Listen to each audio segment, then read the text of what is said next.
Verai Korzin stood alone at the large window of her ship. The stars stretched out before her like tiny dots of light on a black canvas. Her purple eyes, which glowed like small lamps in the dim room, reflected the distant stars. She was Admiral of the Scaran Imperial Fleet, but that title had not come easy. Verai was different from other Scarans. While her people were tall, heavily muscled, and built for war, she was small and thin with a light frame. On her homeworld, this made her unfit and weak in the eyes of others. The Scaran Empire valued strength above all else. Those who could not fight were not worthy of respect. For 300 years, Verai had fought twice as hard as any other officer to earn her place. She had won battles through clever plans rather than brute force. Her mind was her weapon, sharper than any claw or blade, yet still. Whispers followed her through the halls of her own ship. The Admiral should not lead this mission. She had heard Sub-Commander Drek say when he thought she was not listening, "Her weak form brings shame to the Empire. The humans will see us as soft if she is our face." Drek was everything a Scaran should be, tall, strong, with thick scales and massive claws. He looked down at Verai both in height and in worth. He was not alone. Many of her crew felt the same, though they would not say it to her face. Verai turned from the window and walked across the command deck. Her footsteps were light compared to the heavy thuds of the other officers moving about their tasks. The ship, called Implacable Fury, was the pride of the Scaran fleet. Its black hull was lined with weapons that could destroy small moons. Inside, the walls glowed with red light that Scaran eyes found pleasing. "Admiral," said a young officer named Mazak, "we will reach the human world in 6 hours." Verai nodded. "Prepare the greeting hall. The humans will send their representatives once we enter their system." This mission was both an honor and an insult. The Scaran War Council had only given her command because they thought meeting humans was beneath more worthy officers. Humans were seen as weak and soft, much like herself. The Council thought it fitting to send their weak admiral to meet a weak species. Little did they know that Verai had studied humans with great interest. These creatures had risen quickly from their small world, building ships that now explored their star system. They lacked the physical strength of Scarans, but their adaptability impressed her. They reminded her of herself in many ways, finding paths to success that did not rely on raw power. "Sub-Commander Drek requests to speak with you." "Admiral," Mazak said, interrupting her thoughts. "Send him in," Verai replied, straightening her black uniform with its silver markings of rank. Drek entered the command deck, his large form making the space seem smaller. His yellow eyes narrowed as he looked down at her. "Admiral," he said with a slight tilt of his head, "the bare minimum of respect required. I wish to discuss the human delegation. Our scouts report they are sending a female to represent them. And this concerns you?" Verai asked, keeping her voice even. "Females are the weaker sex among humans," Drek said. "They send us insult by not offering their strongest warriors." Verai almost laughed. Drek clearly had not studied humans as she had. Among Scarans, males and females were equally strong, equally fierce. But humans were different in many ways. Their social structure is not like ours, she explained. Their females often serve as diplomats and leaders. This is not an insult, but their normal practice. Drek's scales rippled with doubt. "They are stranger than I thought. All the more reason to show our strength. I request permission to greet them with a full honor guard, armed with ceremonial blades." "Denied," Verai said firmly. "We will not intimidate those who come in peace. 2 guards only and no visible weapons." "But Admiral, that is my order, Sub-Commander." Drek's jaw tightened, the scales around his neck darkening with anger. He gave a stiff bow and left the command deck. Verai sighed. Drek would be trouble, but she was used to that. Every step of her long career had been filled with those who thought her unworthy. Yet she had outlived many who had mocked her, outlasted those who tried to replace her. She returned to the window, watching as the ship moved through space at incredible speed. The human world Earth would soon come into view. It was a blue planet, covered mostly in water, so different from the rocky red world of the Scarans. "Admiral," called another officer, "we are receiving a transmission from the human vessel. They have launched earlier than expected and wish to dock with us before we reach their planet." "Interesting," Verai said. "They are eager to meet us. Accept their request and prepare docking bay 3. This was unexpected but not unwelcome. Verai was curious about these humans. Their messages had been polite but revealed little about what they truly wanted from this meeting. As she walked toward the docking bay to prepare, Virai caught her reflection in a polished wall panel. Her small form, barely two-thirds the height of other Scarans with scales finer and smoother than was considered beautiful among her people. For a moment she wondered what the humans would think of her. Would they also see weakness? It does not matter, she whispered to herself. I am Admiral Virai Korzin. I have won battles that others said could not be won. I have survived when others fell. I need not prove myself to anyone. With that thought firmly in mind, Virai straightened her back and continued toward the docking bay. The first meeting between Scarans and humans would soon begin, and despite what her crew might think, she was exactly the right Scaran for this task. The ship's systems announced the approaching human vessel. It was small compared to the implacable Fury, but its design showed clever thinking. Through the viewing screen, Virai watched it approach, its engines glowing blue against the blackness of space. A new chapter in Scaran history was about to begin. Virai would make sure it started with respect, not force. That was her way, whether her people approved or not. The docking bay doors opened with a soft hiss. Virai stood tall, though she was still shorter than any other Scaran in the room. Two guards flanked her, their faces hard and emotionless. The human ship had connected to the implacable Fury, and now a tunnel joined the two vessels. 5 humans walked through the tunnel and into the Scaran ship. Virai studied them with interest. They were even smaller than she had expected, with no scales or claws. Their skin was soft and came in different colors from pale cream to deep brown. They wore blue uniforms with silver pins that must show their rank. At the front of the group walked a human female with dark hair pulled back from her face. Her eyes were alert and showed no fear, even as she looked up at the massive Scaran guards. Welcome aboard the implacable Fury, Virai said in the human language she had learned. I am Admiral Virai Korzin of the Scaran Imperial Fleet. The human female stepped forward and smiled. Thank you for your welcome, Admiral. I am Commander Olivia Winters, Earth's lead diplomat and xenobiologist. On behalf of Earth, we are honored to meet the Scaran people. Olivia extended her hand. Virai knew this was a human greeting ritual. She reached out and gently took the human's small hand in her own scaled one. Human skin felt strange, warm and soft with no protection. Please follow me to the meeting room, Virai said, releasing Olivia's hand. We have much to discuss. As they walked through the ship's corridors, Virai noticed how the humans looked at everything with wide eyes. The Scaran ship was far more advanced than anything humans had built. Yet the humans showed excitement rather than fear. Virai also noticed something else. Olivia did not look at her with disgust or judgment. Unlike Virai's own crew, the human did not seem to see her smaller size as a weakness. Your ship is impressive, Admiral, Olivia said as they walked. The way you've harnessed plasma energy for your engines must allow you to travel vast distances quickly. Virai was surprised by the human's knowledge. You are correct. Our ships can cross your entire solar system in less than one of your Earth days. They entered the meeting room where a large table stood in the center. Virai gestured for the humans to sit on one side while she took her place across from them. The walls glowed with the same red light as the rest of the ship. We have prepared information about our people and our empire, Virai said, touching a panel on the table. A 3-dimensional map appeared above the table, showing the Scaran Empire's territory. We control 57 star systems across this region of space. Olivia leaned forward with interest. Impressive. Earth has only begun to explore our own solar system. We have much to learn from your people. Before Virai could respond, the door slid open and Subcommander Drek entered. He had not been invited to this meeting. His large form seemed to fill the doorway as he looked down at the humans with cold eyes. Admiral, he said, not looking at Virai but keeping his eyes on the humans. I bring urgent news that cannot wait. Virai felt anger rise within her, but she kept her face calm. Excuse me, she said to Olivia. This will only take a moment. She walked to Drek and spoke quietly so the humans could not hear. You interrupt without permission, Sub-Commander. This had better be important.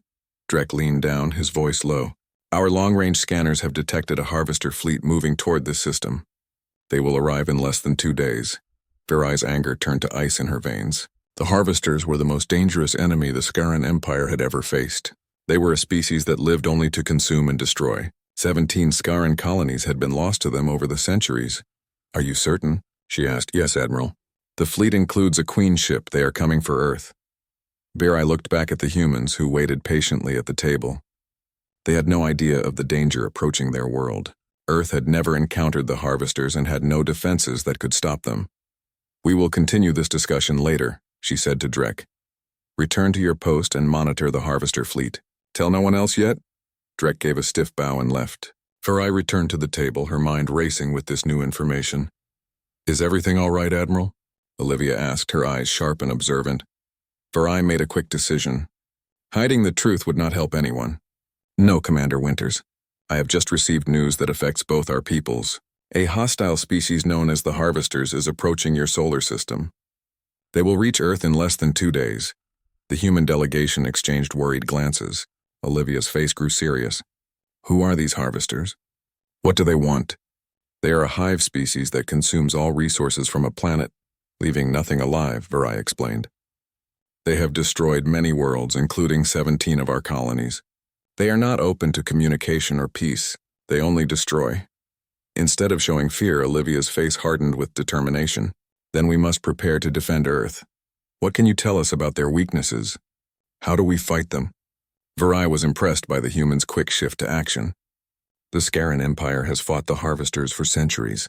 We have learned some of their weaknesses, but they are a formidable enemy. Their ships are organic and can heal damage. They attack in swarms, overwhelming defenses.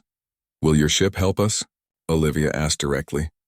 The question caught Farai by surprise. Scaran protocol would demand that she return to Empire space to report this threat. Engaging the Harvesters without a full battle fleet was considered suicide. But looking at the humans who had no chance against such an enemy on their own, Farai felt something shift inside her. These people had welcomed her without judgment. They had looked at her with respect, not mockery. "The implacable fury will stand with Earth," she said firmly. "We will teach you what we know about the Harvesters and help you prepare your defenses." Relief showed on the humans' faces. Olivia reached across the table and touched Farai's arm in gratitude. "Thank you, Admiral. Earth won't forget this." Farai knew that many of her crew, especially Drek, would oppose this decision. Helping the humans against the Harvesters might be seen as a waste of Scaran lives. But Farai had always trusted her own judgment even when others doubted her. "We must act quickly," she said, standing up. "Commander Winters, I need to see your planet's defensive capabilities.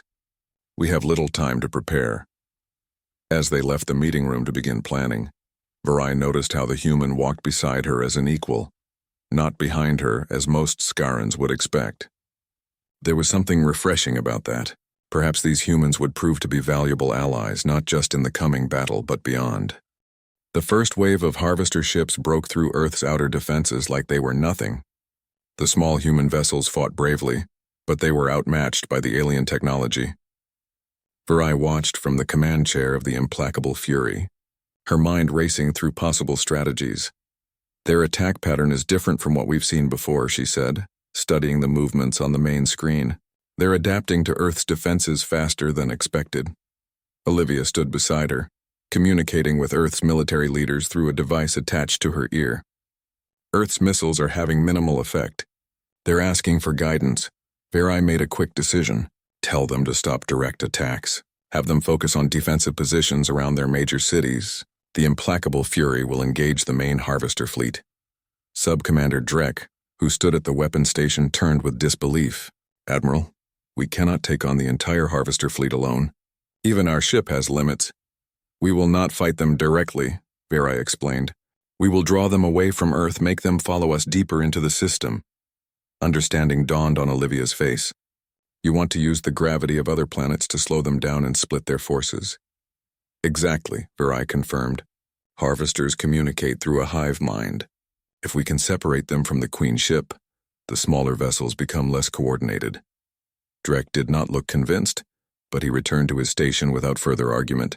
The ship shuddered as a Harvester beam struck their shields. "Shields at 87%, reported a crew member. "Minor damage to outer hull sections." Farai activated the ship-wide communication system. "All crew prepare for high-speed maneuvers.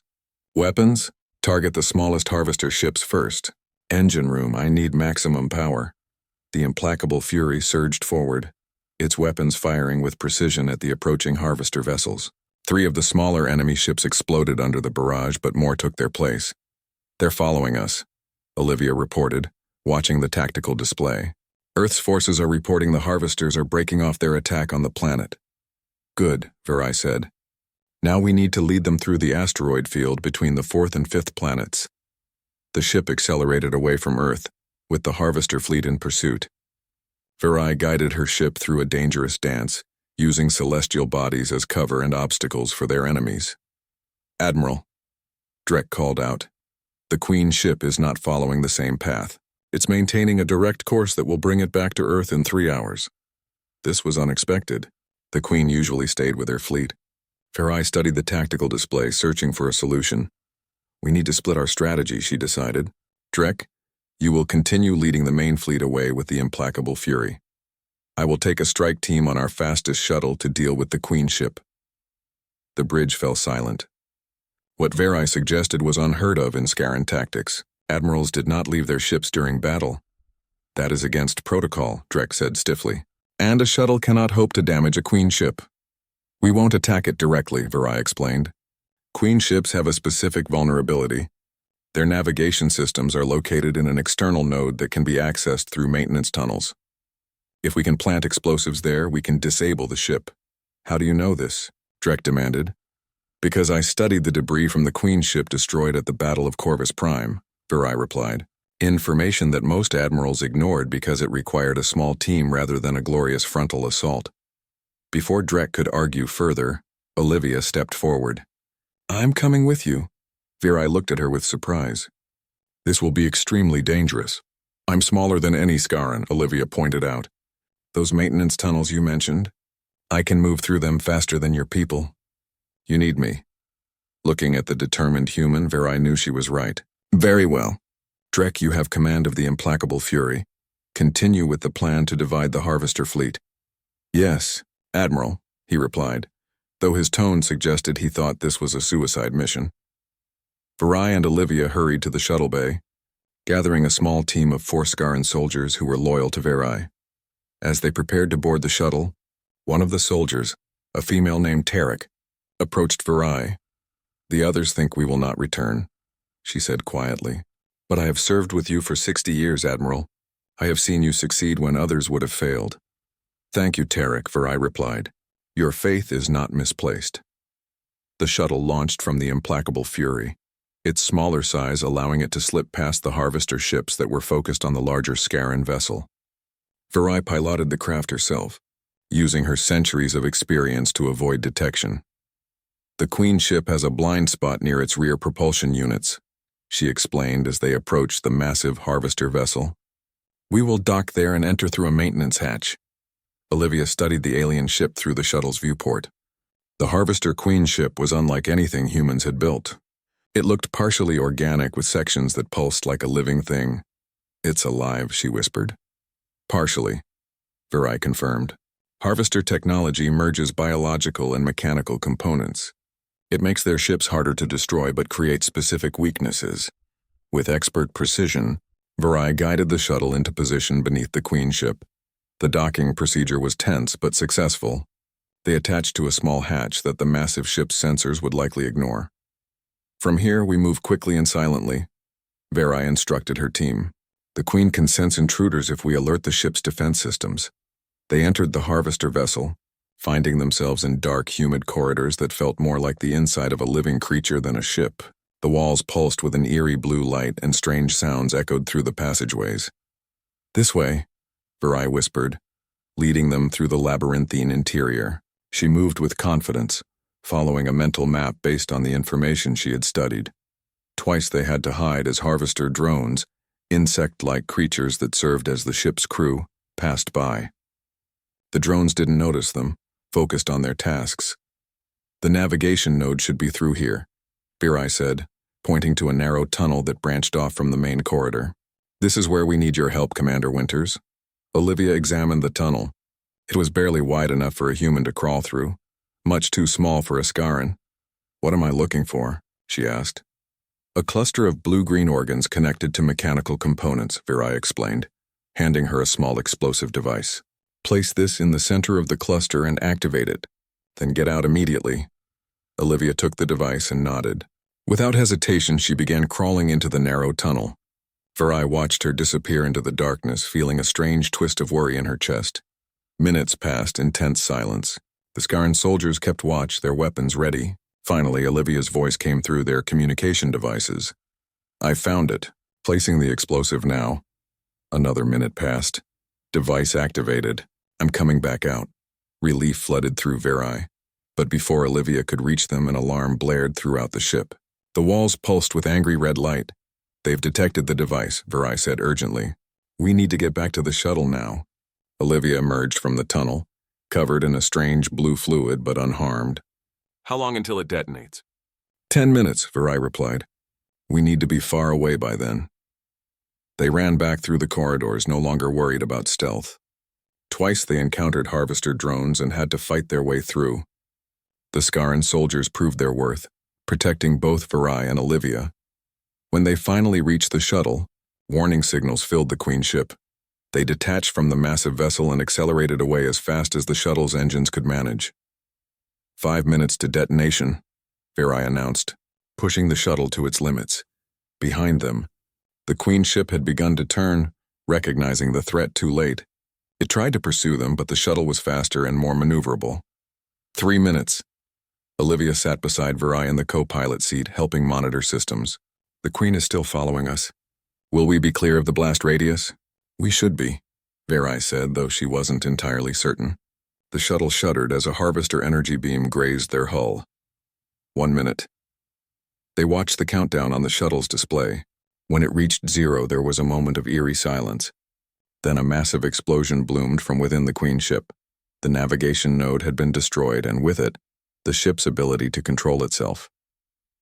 The Queen ship began to drift, its movements erratic. Secondary explosions rippled across its surface as systems failed catastrophically. Without the Queen's guidance, the entire harvester fleet would fall into disarray. "You did it," Olivia said, looking at Virai with admiration. "Your plan worked perfectly." Virai allowed herself a small smile. "We did it, Commander Winters. Both of us." As they turned the shuttle back toward Earth, Virai opened a communication channel to the implacable Fury. "This is Admiral Corzin. The Queen ship has been neutralized. Status report, Sub-Commander Drek." There was a pause before Drek's voice came through, sounding stunned. "Admiral, the Harvester fleet is in chaos. They're colliding with each other, losing formation. We're picking them off one by one." 3 days after the battle, the implacable Fury remained in orbit around Earth. The ship had suffered damage, but repairs were underway. More importantly, Earth was safe. The Harvester threat had been eliminated, with no vessels escaping to report back to their home territory. Virai stood in the observation deck, looking down at the blue planet. The room was empty except for her. Most of the crew were either working on repairs or resting after the intense battle. The door slid open and Virai turned to see Sub-Commander Drek enter. His face was difficult to read even for another Scaran. "Admiral," he said with a formal bow, deeper than any he had given her before. "The Scaran High Command has responded to our report. They will arrive in 2 days to formally establish relations with Earth." Virai nodded. She had expected this. News of a successful defense against a Harvester fleet would bring the Empire's attention quickly. "And what else did they say?" she asked, knowing there would be more. Drek hesitated before answering. "They expressed surprise at our victory and at your methods." Of course they were surprised. The High Command had never believed in Virai's abilities. They had given her this mission expecting little, perhaps even hoping she would fail and clear the way for a more suitable admiral to take her place. "Thank you, Sub-Commander," she said. "Please continue overseeing the repairs." After Drek left, Virai remained at the viewport. The victory should have felt sweeter. She had proven herself yet again, saved countless lives, both human and Scaran. Yet she felt oddly empty. For centuries she had fought to prove her worth. Each victory had been dismissed as luck or explained away. Her smaller body, her weakness, had always been seen as a flaw to overcome, never as something that gave her a different perspective. The door opened again, and this time, Olivia entered. The human had spent much of the past days coordinating between the Scaran ship and Earth's leaders. She looked tired but satisfied. "There you are," Olivia said, coming to stand beside Virai at the viewport. "Earth's governments have been asking when they can properly thank you and your crew." The High Command will handle formal ceremonies, Virai replied. They arrive in 2 days. Olivia studied her face. You don't seem happy about that. Virai was still surprised by how easily the human read her emotions. Most Scarans couldn't or didn't bother to try. The High Command has never approved of me, Virai admitted. They will take credit for this victory and likely reassign me to some distant outpost afterward.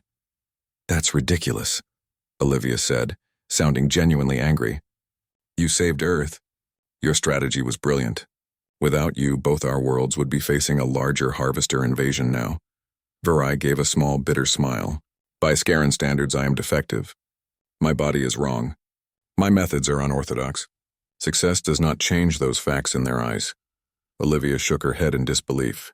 Then their eyes are the defective ones. Where I come from, we judge people by their actions and abilities, not by their appearance. A wise approach, Virai said. Perhaps in time the Empire will learn this lesson. They stood in comfortable silence for a while, watching Earth rotate slowly below them. Finally, Olivia spoke again. I've been authorized to offer you something. Earth wants to establish a permanent diplomatic mission with the Scaran Empire. We need someone to lead it, someone who understands both cultures. Virai turned to look at her. You want me to become Earth's ambassador? If you're interested, Olivia said, it would be a joint position. You'd still be a Scaran admiral, but assigned to Earth as a special envoy. You'd help build a relationship between our worlds. The offer stunned Virai. In all her centuries of service, no one had ever created a position specifically for her unique abilities. The High Command would need to approve such an arrangement, she said cautiously. Earth's leaders are prepared to insist on it, Olivia replied with a smile. We'll make it clear that you're the only Scaran we trust for this role. After saving our planet, you've earned a lot of goodwill. Before Virai could respond, the ship's communication system activated. Admiral, to the bridge, came the voice of the communications officer. We're receiving a transmission from the High Command advance vessel. They've arrived early and request permission to dock. Virai straightened her uniform. It seems we will be having this discussion sooner than expected. Would you accompany me to greet them, Commander Winters? I believe having Earth represented would be appropriate. I'd be honored, Olivia replied. They walked together to the docking bay. Word of the High Command's arrival had spread quickly through the ship, and the corridors were filled with crew members rushing to prepare. Many stopped to salute Virai as she passed, something that rarely happened before the battle.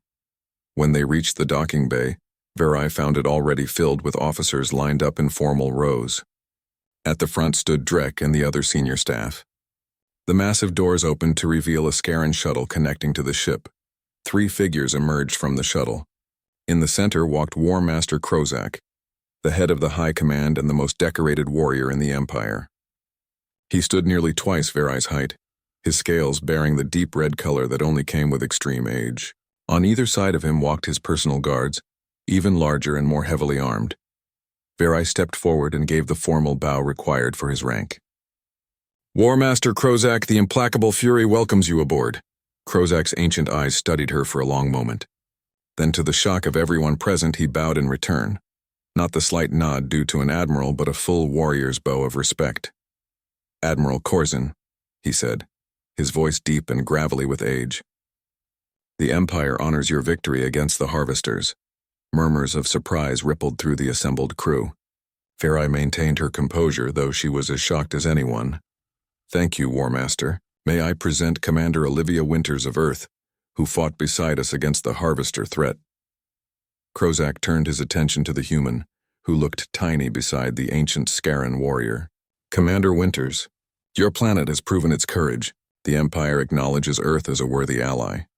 Olivia gave a respectful bow. Thank you, War Master. Earth is grateful for the Scaran Empire's assistance, particularly Admiral Corzin's leadership. Krozak gestured for them to walk with him. As they left the docking bay, he spoke quietly, so only Virai and Olivia could hear. I have read your battle report, Admiral. Unorthodox tactics, personal risk, cooperation with a species we know little about. His expression was unreadable, not the approach most Scaran admirals would take. Virai braced herself for criticism.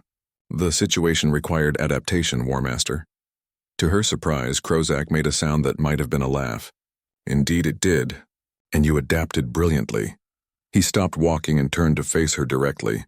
Do you know why I have lived so long, Admiral Corzin? Why I have survived battles that killed younger, stronger warriors? No, War Master, she replied. Because I learned that there are many kinds of strength, he said. The Empire has focused too long on only one kind. It has made us predictable, rigid. But you have always been different. Virai was stunned by his words. My physical form has forced you to think differently, Krozak interrupted. To find solutions others would not see. I have watched your career for centuries, Admiral. Each time the Council tried to hold you back, you proved them wrong. He turned to include Olivia in the conversation. Commander Winters, I understand your leaders wish to establish formal relations with the Empire. Yes, War Master, Olivia confirmed. And we've requested Admiral Corzin as our liaison. Krozak nodded. A wise choice. I will approve this assignment personally. He turned back to Virai. But first, there is another matter to address. The implacable Fury will need a new admiral. For a moment, Virai thought she was being removed from command, despite the victory. Then Krozak continued. Because Admiral Corzin is being promoted to fleet commander of the newly established Earth Defense Coalition, you will oversee a joint fleet of Scaran and human vessels tasked with protecting this sector from any future Harvester incursions. Virai could not hide her shock. Fleet commander? But that rank has never been held by someone of my physical stature. Then it is time for that to change, Krozak said firmly. The Empire cannot afford to waste talents like yours because of outdated prejudices. He looked between Virai and Olivia. The Harvesters will return in greater numbers. When they do, we will need leaders who can think beyond traditional Scaran tactics, leaders who can work with other species, leaders like you, Admiral Corzin. Later that evening, after formal meetings and ceremonies, Virai returned to the observation deck. She needed time alone to process everything that had happened. Fleet commander, a rank she had never dreamed of attaining. The door opened and Olivia joined her again. The human smiled as she approached. Congratulations, Fleet Commander, she said. Though I suppose I should call you Ambassador Corzin as well now. Virai allowed herself a smile. It seems I will have many titles to get used to. You deserve them all, Olivia said. You know, when we first met, I saw something in you that reminded me of humanity's greatest leaders. Not physical strength, but resilience, adaptability, the courage to stand alone when necessary. The next 12 hours passed in a blur of activity. Virai and Olivia worked together to prepare Earth's defenses for the coming Harvester attack. The implacable Fury orbited Earth, while smaller human ships moved into defensive positions based on Virai's battle plans. Your satellites are too weak to detect the Harvesters until they are too close, Virai explained as they stood in the ship's tactical center.